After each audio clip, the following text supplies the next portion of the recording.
out to the Detroit Lions! Football fans get up close and personal with some Super Bowl memorabilia. He found out that New York City was very noisy, so he ended up in Northport. Plus, spend the day in a charming coastal town that's on the literary map. And ooey gooey science. They're fine-tuning their motor skills. We're shaking it off in Scarsdale and this week's road trip close to home. Woo!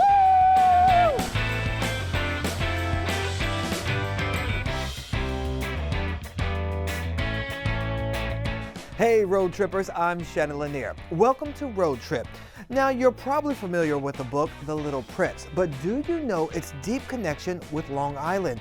Spend a day with us in charming Northport for a literature lesson. The Little Prince has extraordinary gifts. His sense of wonder allows him to discover what no one else can see. Almost everyone is familiar with the book The Little Prince. It is one of the best-selling books of all time and has been translated into more than 500 different languages and dialects, the most ever after the Bible. But if you're like me, you probably thought the book about the galaxy-traveling prince who teaches about love, loss, and friendships was written in France. But it wasn't. A majority of it was created right here on Long Island's North Shore in the village of Northport in 1943. The author, Saint-Exupéry, started out by going to New York City from France to write his book. And then he found out that New York City was very noisy and also too hot. So he ended up in Northport. That unique but uncommonly known history is now being commemorated here at the Northport Library, just a few miles south of the Bibbin House, where that book was written 80 years ago. Here stands a 3-foot-tall bronze statue of the Little Prince. Well, it means a lot. I mean, I'm obviously very proud. It's something which will remain for many, many, many years after I'm gone. And Northport, the people, I think, enjoy coming here. Northport has stunning harbor views, Broadway-style theater performances, and cool original trolley tracks from the early 1900s. Oh, and don't forget to stop by the locally owned shops and restaurants. From the great food and views to the culture and the history we now know about the Little Prince, Northport makes a great road trip close to home. Well, I have a whole new appreciation for Northport. Football fans, this road trip is for you. A first-of-its-kind interactive experience celebrating all things Super Bowl. Rings, trophies, game jerseys, and big plays. We've got your ticket. Some of the biggest names in NFL history taking their talents from turf to the red carpet to celebrate America's biggest holiday. Shout out to the Detroit Lions! No, I'm joking. That's right. We're not talking the 4th of July or even Thanksgiving. We're talking Super Bowl Sunday. This exhibit will offer as memorable and unforgettable of an experience as going to the game itself. Ahead of Super Bowl 58, the Paley Museum hosting Beyond the Big Game, a blockbuster Super Bowl experience. We have an opportunity for fans to get up close and take a picture with the actual Vince Lombardi Super Bowl championship trophy. We have on display all 57 Super Bowl championship rings. We have the iconic costumes that Katy Perry wore in her halftime performance. And there's actual game balls, uniforms, jerseys, artifacts, sports memorabilia from the Hall of Fame, and more. Many of the fans stepping out Super Bowl champions themselves, like former quarterback with the New York Giants, Phil Simms. It's a great honor, and believe it or not, it does humble me. So it's all good. Let me see. Woo! Woo! Beyond the Big Game really does offer some once-in-a-lifetime opportunities, so be sure to head out soon. The exhibit runs through March 3rd. We're in Manhattan. I'm Jordan Hussein. All right, now it's time for you to come along with us to a schoolhouse that's been transformed into a magical place for children's imaginations. Photojournalist Lori Goliath takes us to Manchester, Connecticut, where you can meet a local celebrity named Chuckles. We're at the Lutz Children's Museum in Manchester, Connecticut. Hazel Lutz founded the organization. What's very, very special about Hazel, she traveled the world and brought these items back, kept them in the closet of her classroom, and used them in her lessons. Hazel over time amassed so many different objects that the town gave her her own space, which became the Lutz Children's Museum. She was an educator. Everyone here is an educator in their own way, and we put the learning in the hands of children. We create programs and events here that are immersive for children.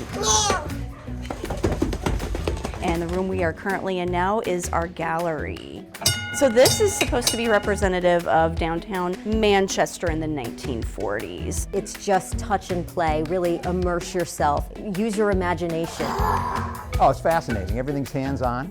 And you see them go from exhibit to exhibit. And also, it's nice to see children who don't know each other interact. And that's such an important part of growing up. I'm having a lot of fun. If their eyes are that color, that we have a daily animal meet and greet. They get to meet the animals and learn about the animals. So a lot of times animals are brought to us from licensed rehabilitators. They're not able to survive in the wild, and we pride ourselves in providing those animals a forever home. We've got 2 Mexican axolotls here. So those are really great animals, and they're almost extinct in the wild, and we're really happy to have them here. They're really big in the pet population. We've got fluffy animals such as our guinea pigs and our ferrets that are more common pets.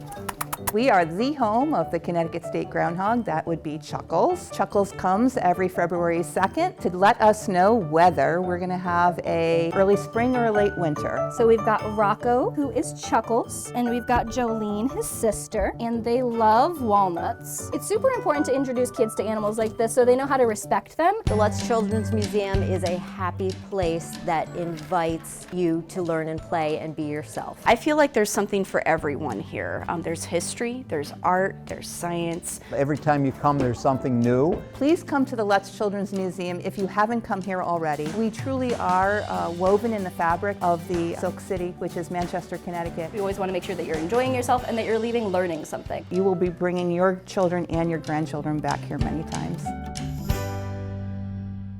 Okay, bundle up, road trippers, because we're going to get some fresh air in Brewster. Nikita Ramos has some new friends she'd like us to meet. We're making new friends today with hundreds of animals at Green Chimneys Farm and Wildlife Center in Brewster. We have self-guided tours to walk around the farm and observe the animals. Get outside and enjoy it. The outdoor-focused farm and school opens this part of its campus for you to learn about its mission and the animals. He's a good bird. He's used to people. There are more than 300 animals that you'll meet here at Green Chimneys, animals that you probably won't see in many other places, like these camels. Our animals are here for our students for both therapeutic reasons and educational. From the familiar faces on a farm to the exotic wildlife. There is so much to see at Green Chimneys, and the best part, it's free. If exploring the farm is leaving you peckish, fly on over to Salinger's Orchard. This family-owned business of more than a century offers baked goods from Brewster and beyond. From farm fresh food and, yes, road trip snacks, to handmade cards and crafts. We really like to work with local artisans and makers, whether it be cutting boards or candles, local produce from the Hudson Valley. There is so much here, so it's only right for us to fill these bags with so many snacks for the ride. But your visit is not complete without some fresh apple cider donuts. Thank you, Max. On this road trip close to home in Brewster. Nikita Ramos, News 12. Have you heard about the latest breakup spot? It's called Crushed Heartbreak Bar. No, it's not at the Heartbreak Hotel. It's a brand new pop-up bar at Virgin Hotel in New York City. So bring a love letter, divorce papers, anything you want to shred over, themed cocktails. Don't worry, they have plenty of tissues, and misery does love company at Crushed, but only until March 3rd. All right, we're gonna take a quick pit stop, but don't go too far, because we want you to stick around to see where you can find the world's greatest sandwich. And who wants to go to Hogwarts? I do. There's a new interactive exhibit that's sure to leave you spellbound. Are you planning your road trips for warmer weather? My family's bucket list is long, but we're always up for new adventures. There's Mommy getting it ready. Just arrived at our new campsite. Check this out. These are our tents. They did these for us. They have fans, little queen-size beds in there. Shauna's putting her rugs in. Look what's across from our tent. The cabanas! Woo woo! Time to go to the cabanas.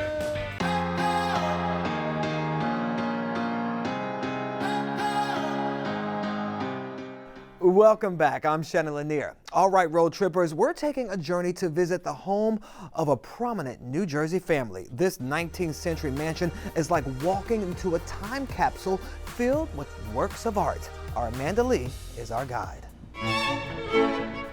We're at the Newark Museum of Art, but we're going into a special corner of beauty, art, and culture. We're going to the Ballantine house, and we're going to learn all about the Ballantine family. The house was built in 1885 for John and Jeanette Ballantine. The Ballantine family came to Newark in the 1840s when John Ballantine's father, Peter, started Ballantine Beer. It was a major brewery here in Newark and brewed beer for locals as well as it was shipped across the country. There are other historic 19th century houses here in Newark, but the Ballantine house is the only historic mansion that is open to the public. The library is kind of the Ballantine's casual space. They could relax, play games. Mr. Ballantine would work at his desk, but also they were showing off their wealth and how cosmopolitan and worldly they were. They lived here from 1885 to 1919. I really like this room because of all the color in here. The figures are dressed in Victorian 19th century style clothing made from the West African fabric. The objects in the house are from the Newark Museum of Art's collections, and some of them are from the Ballantine family. This pool table looks quite new. Actually, surprisingly, it's from the 1890s. And the parlor would have been kind of the formal entertaining space if they had parties, but it was also where Mrs. Ballantine and Alice might have tea with friends. The silver service is from the Ballantine family that you can see in the room. One thing I really like about this house is all the detail. A window of this size on the stair landing would have been a huge status comment. People see it as their house. It's the Newark community's historic house. And now we really are excited to welcome people to see how we're celebrating the Black community of Newark, past and present, and all the artists, musicians, painters, and poets who have lived in Newark and Newark. This is GOAT, Greatest of All Time, the art game. This board game celebrates the Newark Museum of Art's collection of works by Black artists, and it's a game that visitors can play where they buy and sell art. This game, located on the second floor of the museum, is one of the only things you can touch and interact with. The museum is open Thursday through Sunday. Okay, caution road trippers, don't watch while hungry. Our next stop is an international sandwich shop that's been voted the best in the world. And the best part is, no plane ticket is required. Dozens, even hundreds of people lining the streets of the Big Apple. May not seem too unusual, right? Well, the reason behind this line might just make you melt.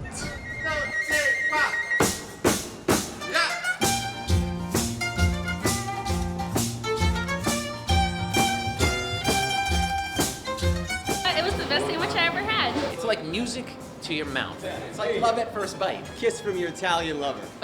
Located in the heart of Greenwich Village, the shop got its start in the heart of Florence, Italy in the 1990s. And now, after making its way to the Big Apple, sandwiches at the shop have been rated some of the best in the world. Just like Nona's cooking, these sandwiches of epic proportions are sure to keep your belly and heart full. The bread, it's like made every day here. It's like really fresh, it's steam hot. All ingredients are imported from Italy. What is not imported, we make it here.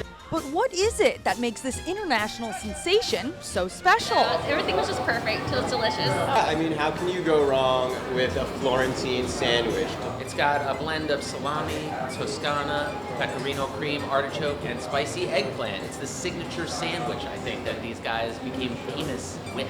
With 500,000 followers on TikTok and nearly 10 million likes, the team at the shop say they've been on a roll. The line on weekends is crazy. It's like really long. We have another shop on 8th Avenue. There every day it's packed. Here it's like really busy. 30 minutes to an hour away. It's crazy, yes. So come early, come hungry, and prepare to be transported. It's like being in Italy. It makes you feel in Italy. The atmosphere, the people, and the sandwiches, of course, are a little bite of Italy. I'm Jordan Cassane. We're in Manhattan, News 12. Okay, now I'm really hungry, but we're just gonna skate on over to the Bronx to a newly renovated rink, actually the only rink in the BX, where you maybe wanna try skating for the first time or polish up your skills. There's nothing like being outdoors, a refreshing environment, feeling free and easy in a beautiful skating rink. A hidden gem. That's what Executive Director Daniel Quintero calls the ice skating rink here at the Kips Bay Boys and Girls Club. The covered rink protects you from any weather winter throws at you, and he says they make sure it's never crowded. During the week, the rink is open to Kips Bay Boys and Girls Club members, and it's free to join the club. And on Saturdays, it's open to the whole community. For $5, you can come in, get a pair of skates, skate for an hour and a half, enjoy some real family time with your children. If you're interested in taking a hockey clinic, practicing your figure skating, or you're just getting comfortable on the ice, Quintero says there's something for everyone here. Whether you live down the street or you're a train ride away. To create a segment of time where families can come together, forget about all those other things, the internet and the phone and all those other distractions, and really spend time together an afternoon on the ice, it's invaluable. The Kips Bay Boys and Girls Club rink is open from the end of October through mid-April. In Castle Hill, Marissa Marcelino, News 12. Just steps away from the Empire State Building, leave New York behind and enter into the wizarding world of Harry Potter. This immersive exhibit brings you through interactive exhibits with moving portraits, floating candles, plus original props and costumes from the movie. The experience is open until early March.